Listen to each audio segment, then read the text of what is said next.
Hi there, I'm Peter Batt, and this is Fake News. Fake news, shooby dooby dooby doo. Fake news, shooby dooby dooby doo. Fake news, shooby dooby doo boo. Shooby dooby dooby. Fake news, shooby dooby dooby doo. Fake news, shooby dooby dooby doo. Fake news, shooby dooby doo boo. Shooby dooby dooby bomb. So welcome. This programme is a continuation of the chat I was having with Ian Driver in the last edition of Fake News, and we pick it up virtually mid-sentence with me talking about debt, the left and social justice. The left has sort of abandoned any sort of convincing narrative whatsoever. Since Tony Blair became Prime Minister, and this sort of thing has been replicated, across much of the West.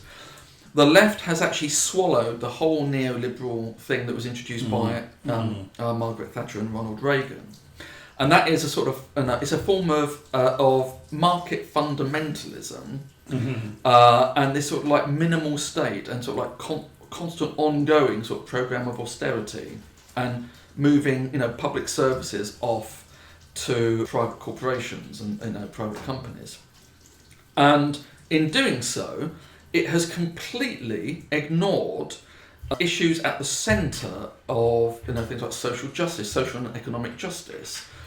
And it has done so in a way that it has not only abandoned its core support, its core working class support, particularly if you look at places outside of London and the South East and the big cities, but it's also abandoned any chance of enlisting the support of those who run small businesses. It has lost any sort of like narrative around how business should conduct itself, other than they should pay their taxes, which is always quite a negative thing, really. Yeah. I was, I suppose, in some ways quite excited about Jeremy Corbyn becoming leader of the Labour Party, because he's not part of that neoliberal school of thought. I know that, for instance, he was interested, or John McDonnell, the Shadow Chancellor, was interested in some sort of like economists and programmes that shows that he's independent of mind, like the Kaiser report. I don't know if you've ever seen the Kaiser report. I must confess I haven't. No. Well worth a look. But he's sort of like a starting point to discover a whole load of different economists, like Professor Steve Keen, who's very interesting at the moment. But the left doesn't have anything coherent to say on any of that. And one of the things I think that the left should be talking about is the monetary system, the way that banks have been given all of this power to extract wealth from us through various means, but one of the main ones is through interest on debt. We are at a point of debt saturation, and as a consequence of that, all of this wealth is being extracted in the form of interest on money that the banks never lend to us. And it's sort of sucking the life out of the real economy. We're at debt saturation, and yet we have a government whose primary means of stimulating the economy is by making more debt available, which is an idiotic proposition. Why should banks? Banks could technically lend, but why should they lend to us when we're already up to our eyeballs in debt? Yeah. If you look at personal debt, it has more than tripled since Margaret Thatcher came to power. Okay, it's a huge problem. Private debt, I think, is the equivalent of around 100%, 170% of GDP. And then if you add in public debt and then non-financial corporate debt, staggering. It's more than 500% of GDP. If you take all of those three forms of debt together, the UK is one of the most indebted nations on the face of the planet. And yet the only way that governments seem to sort of tackle this is by making it easier to borrow money so you can then invest it in property, thereby further inflating an asset class which has been turned into an enormous bubble by subcontracting the monetary system to the banks. This is something that Labour should be talking about. This is something that the left should be talking about. Exactly. But they never ever do. And this is a sort of financial dynamo which drives inequality. The bottom 90% are effectively debtors to the top 10%. So and the interest is transferring money upwards. Meanwhile, you have corporations and the rich are allowed to not have, that they are subject to, let's say, a rather easygoing tax regime, right? Whereas we, the bottom 90%, we have to pay all of this interest and we have to pay all of this tax. Well, I think the issue is, and like you, I was excited about Corbyn, but I think he's a prisoner. The Labour Party, how can I say? I mean, I think the Labour Party is part of the establishment. It is and will never ever be a radical alternative to the status quo. And that's where I've got my differences with Jeremy Corbyn, that he's in a party which he thinks he can reform. It's unreformable. It's part of the problem. And they don't challenge the status quo. I think they'll push it at the edges, but they don't challenge it. I mean, what was the thing that happened this week that wound me up a little bit? About the free school meals in their manifesto. We're going to have free school meals financed by a tax on people who send the kids to public school or something. What bollocks is that? It's not a fundamental change. No, and actually what you also then do is you're then alienating a whole group of families with what is essentially a really negative message. I mean, tax, no one likes paying tax, but if you're singling out a group of parents who are in their own way trying to do what they think is the best for their child, it's just not a very positive thing to say. And tax isn't used imaginatively enough anyway. I mean, I don't know if there ever was such days, but I think, tax should be more progressive than it is. The broader your shoulders, the more you contribute. And you do have there should be definitely a redistributive effect.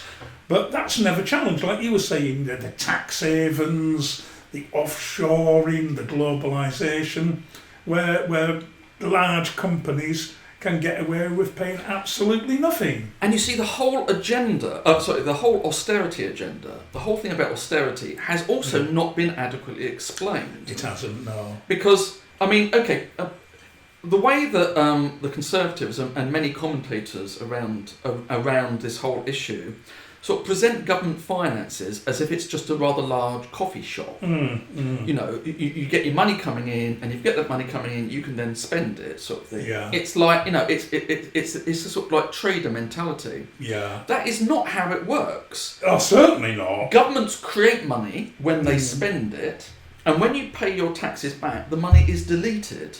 Okay, so if the government cuts their spending, rather than actually sort of like balancing their budget, they're cutting national income. Yes. And they're effectively making us poorer. Oh, yeah. And you've also got the bizarre situation as well. It's not bizarre, it's always been the case that government tax policy is always, they're always doing it with a gun to the head, because your Googles and your large corporations quite easily turn around and say, well, if you're going to do this, we're out the door, mate, and you're going to lose more than you're getting now, which isn't enough anyway. And that is a really unsatisfactory part of the whole narrative around this, because basically what people are told, and this is what the Conservatives say, is that, well, if we put up our taxes, then they'll all bugger off.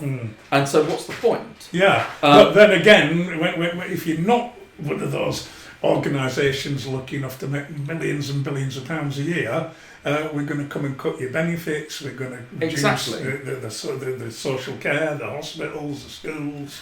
Exactly. Which is...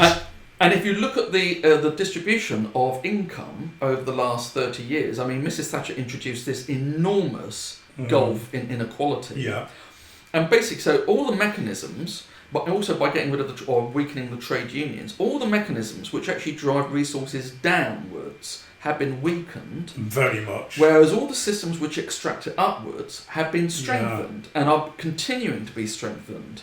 And it just annoys the life out of me when I listen to economists on the left. One of the things they should talk about is the process. The economy is a cycle. It's a system. You've got to talk about the whole system, and they just don't get it at all. If people don't have money to spend, then they won't spend it. Therefore, demand will fall. You're right. I mean, the thing that my observations, I saw this every day a few years ago when I worked at the Citizens Advice Bureau, is that more and more people are becoming desperately poor. Yes. The gap is, you can, when I worked at the CAB, you could see it in the number of people who were coming, and it was the common problems, debt number one, yes, dealing with benefits and benefit cuts, poor housing, and it was getting bigger and bigger and continues to do so. Exactly. And I think what we've got, which Labour talks about but doesn't, I don't believe, fundamentally challenges, you've got to look at more social equality, you've got to look at fairness, otherwise you can't call yourself a civilised society. You have, but as part of that, you also need to talk about productivity, because the thing is, if you're a working person, you have to be productive. Yeah. Basically, since that's what they say. It's really hard, honestly. Since Thatcher came to power, UK productivity has collapsed. There were a couple of times when you had a short-term rise of about 2 years. But if you look at a graph, a 20-year rolling average, and in fact the Bank of England released a report on this only a month ago, basically UK productivity has been falling sharply since Margaret Thatcher came to power. At the same time, debt has spiralled.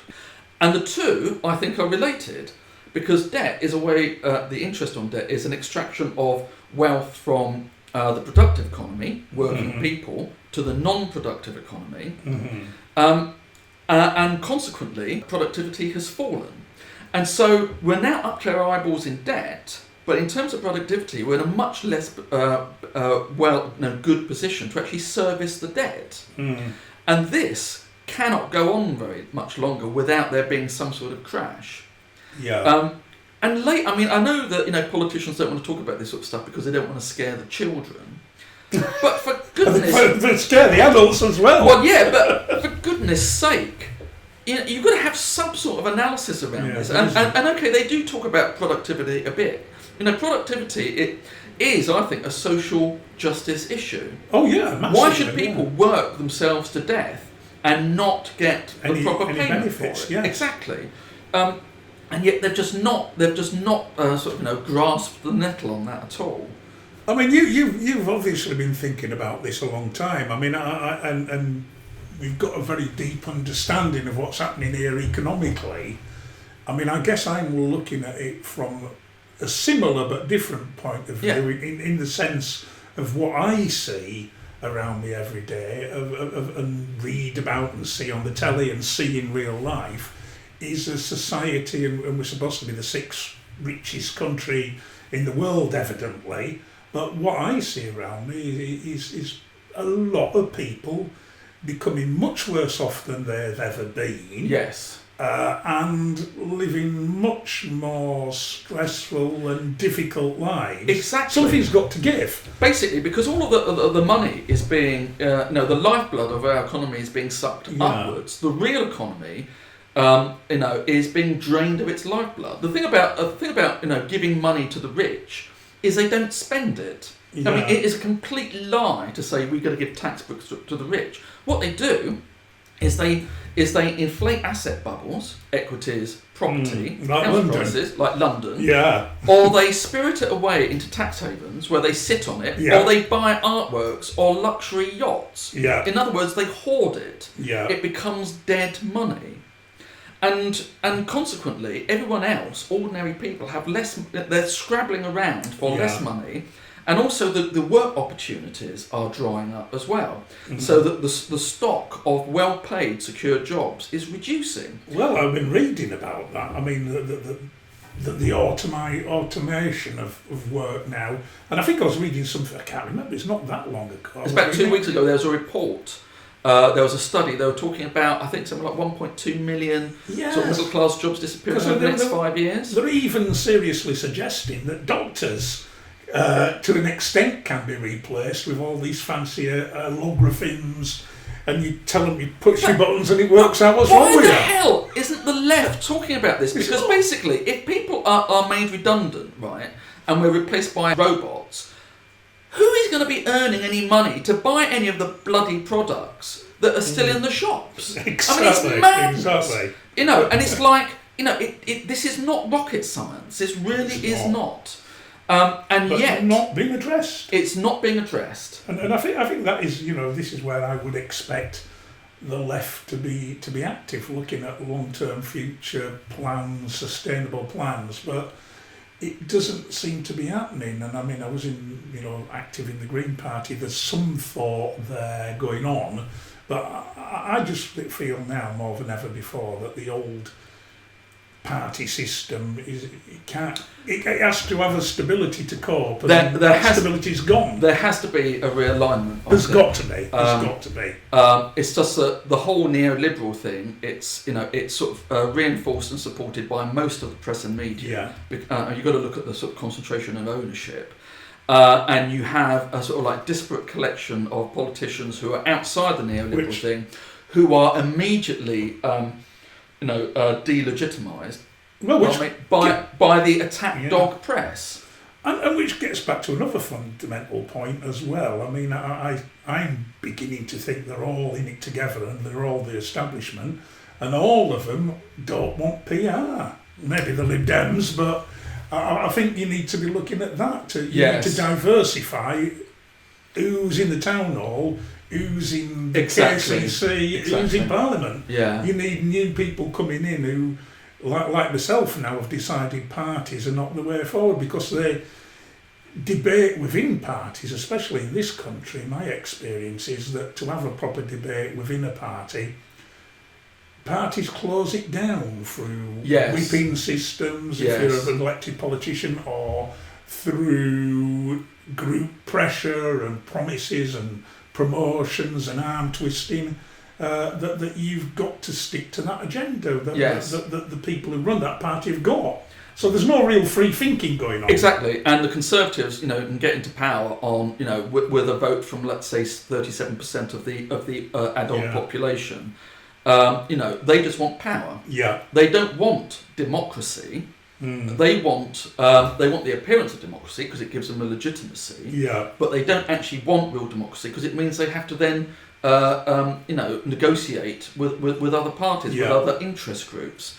And my view is that I don't think this election is going to do it, but we're going to get to a point where our electoral system is obviously so completely antiquated and useless that it will lose legitimacy, and we will have to have a new electoral system. Yes, and that won't come soon enough. Cannot come soon enough. Thank you. Right then, so what is your next? The next topic? One is the royals and mental health. Hey! and it's a bit ironic because I'm well known for my staunch Republican views, and it's not very often. In fact, this might even be the first time in my life that I've ever said anything remotely complimentary about the royals. But I've got to say, Prince Harry over the weekend with his talk about how he was troubled after his mum's death and the issues that led from that. Credit where it's due. Yes. He was actually disarmingly honest. Really, he was. He? It was quite amazing. And then his brothers followed up since then. Yes. And I think in a way, it probably is quite an important moment in terms of the way the country is going to start looking at mental health now, because you've got the heads of state, futures heads of state, saying, well, actually, it's happened to me. It's a massive step forward, I think. And I mean, you've got, all right, there's been other people before. You had the guy from the spin doctor from the Labour Party, and Yes. Frank Bruno. Well, actually, even David Cameron has talked about this. Yes, he has. To be fair, yes, he has. But the problem I have with all of this is that not a great deal has happened on the mental health thing. Well, the irony of it is, and it does concern me, you've got more people now coming out and talking about it and dealing with the stigma that goes with mental health. But what's been happening over the years, there's been a huge cuts in the support services that are available when people do need help. Exactly. I mean, you only have to look around here. The sort of the talking therapies simply don't exist. They're virtually gone. So that if you are if you have a mild bout of depression, for instance, there is simply no support here. You have to be actually seriously quite mentally unwell before you qualify for any sort of assistance here. And there's the other irony about it as well. I mean, what we've had very powerful, very wealthy individuals, or well-known in the public eye individuals, talking about mental health, but then the statistics show that the majority, the overwhelming majority of people, and you can understand why, who have mental illness problems, are people who are some of the poorest and not listened to people in society, especially like Thanet, which has got, there were some figures produced by the NHS, and Thanet, with all the deprivation and poverty that happens here, has got rates of mental illness which are the highest in South East England. The thing is, I think that dealing with the mental health issue is much more a cultural issue. It is. To be fair, it is. Because I think the funding side of it actually is a reflection of the cultural stuff. Yeah. And the cultural stuff actually itself is also political. Yeah. I mean, even if you look at... in a previous life, during the middle of the 1990s, I was a press officer for Forest Healthcare Trust in North East London. Mm-hmm. And as part of my job, I had to write and manage the communications plan for the closure and re-provision of mental health services from this great big Victorian asylum, Claybury Hospital. Wow. And the two things. One, it was apparent that mental health within the NHS had a relatively low status. Yeah. It came a long way below acute care, A&E, saving lives, that sort of thing. Yeah. And if anything, came below elderly care as well, care of the elderly. Mm-hmm. It had the sense of a sort of like a dead end, slightly sort of Cinderella-y sort of service. Yeah, I'm with you. Yeah. And I'm sure that health professionals wouldn't see it in that way, and I would hope it's changed a bit, but I suspect there's still quite an element of that. I think you're right, Peter. I think that's still, and it's only, the past 4 or 5 years when you're getting well-known people saying, well, it happened to me. Yes. And that maybe, I'd like to believe that's changing, but I guess the services was of such a low priority that to get to where they need to be, we're nowhere near the catching up that needs to be done. More than that, there doesn't seem to be any sort of narrative around what protects your mental health. I mean, and when we were re-providing those services, and again, I'm fairly certain it's the same now, it was all about putting patients into purpose-built units across Waltham Forest. And the idea was that, these purpose-built units in the community would be more effective. And there was an implication that was never really explained, that it would be cheaper, which of course was utter bollocks. Yes. And there was no narrative about why do mental health problems actually arise? What is it that what is it that makes people, ordinary people, actually have bouts of mental of depression? For instance? Most of us. Because one of the facts that we were talking about at the time was that something like a third of all men between the ages of 40 and 50 have a serious depressive episode. Yeah. But there was never any discussion as to why, and it seemed to me that again we live in this culture where if you're of working age, you are expected to throw yourself into your work. You almost become the property of your employer or your career. Yeah. And we sort of treat ourselves like robots. We are increasingly expected to just get on with it like a machine. And all of a lot of the emotional stuff and the sort of symbolic stuff, the psychological stuff, actually is pushed to one side. I mean, and to my mind, that would explain why David Cameron can talk about the importance of mental health, and we shouldn't treat it as a Cinderella service, and then nothing happens.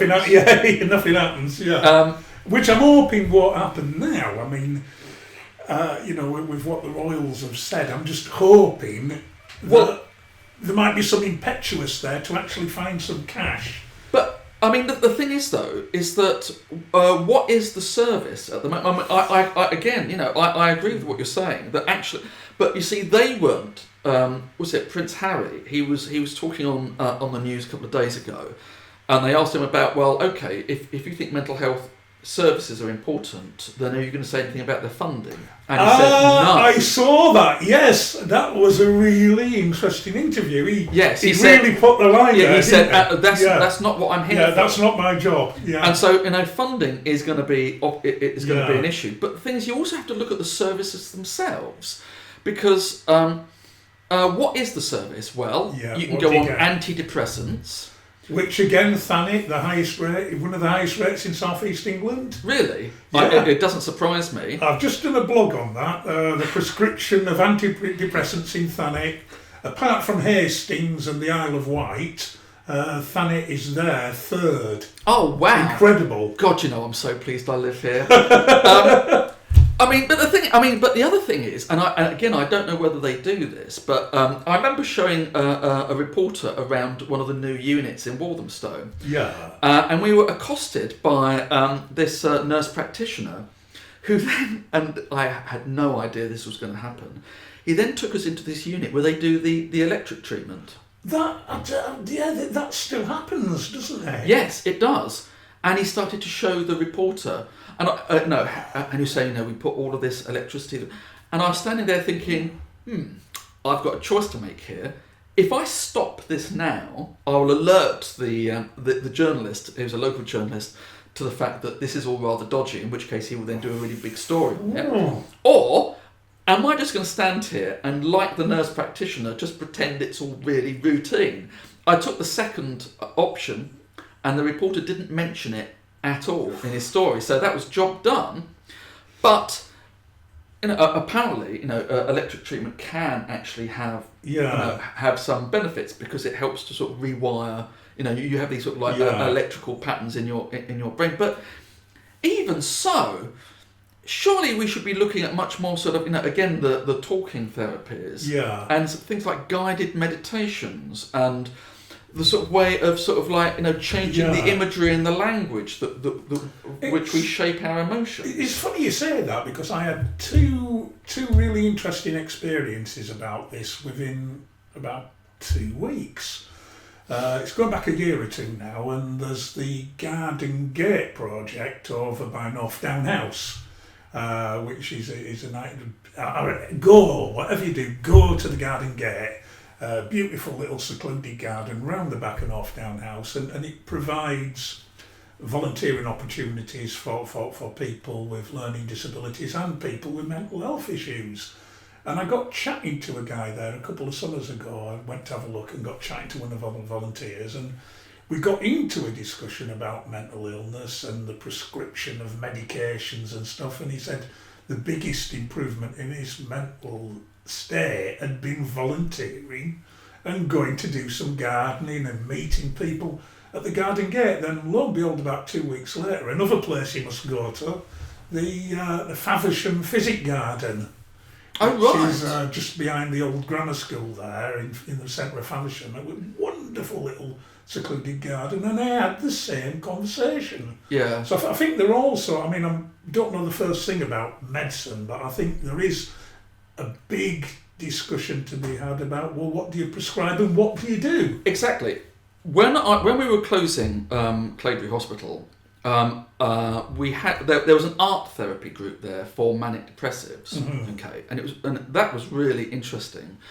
They did this fabulous art, and I became friendly with a number of them because they were just really interesting. And a couple of messages came out of this. One, they were happy with being manic depressives because they said the highs were so amazing for them that actually they were happy to go through the crushing lows in order to get the highs.